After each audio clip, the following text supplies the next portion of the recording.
রায়গঞ্জ পুরসভার সহযোগিতায় ভারত সেবাশ্রম সংঘের প্রতিষ্ঠাতা প্রয়াত স্বামী প্রণবানন্দজি মহারাজের আবির্ভাব দিবস পালিত হলো সোমবার। এদিন রায়গঞ্জের দেবীনগরে অবস্থিত আশ্রম প্রাঙ্গণে এই উপলক্ষে ধর্মীয় নানান কর্মসূচি পালিত হয়।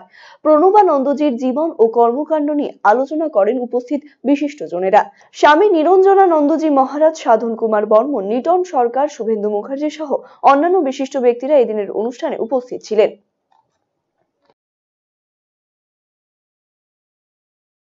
আমাদের মধ্যে উপস্থিত আছেন রায়গঞ্জের পৌরসভার মহন্ত বড়বাবু, তাকে আমরা গুরু মহারাজকে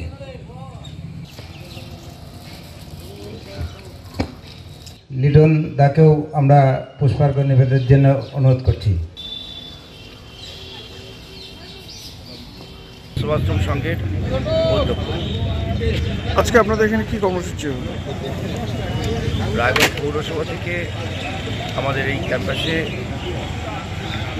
সুদৃশ্য মন্দির তৈরি হয়েছে এবং প্রতি বছরই এই 29শে জানুয়ারি ভারত সেবাশ্রম সংঘের প্রতিষ্ঠাতা আচার্য শ্রীমৎ স্বামী প্রণবানন্দজি মহারাজের আবির্ভাব দিবস উপলক্ষে তাকে শ্রদ্ধাঞ্জলি জানানো হয়।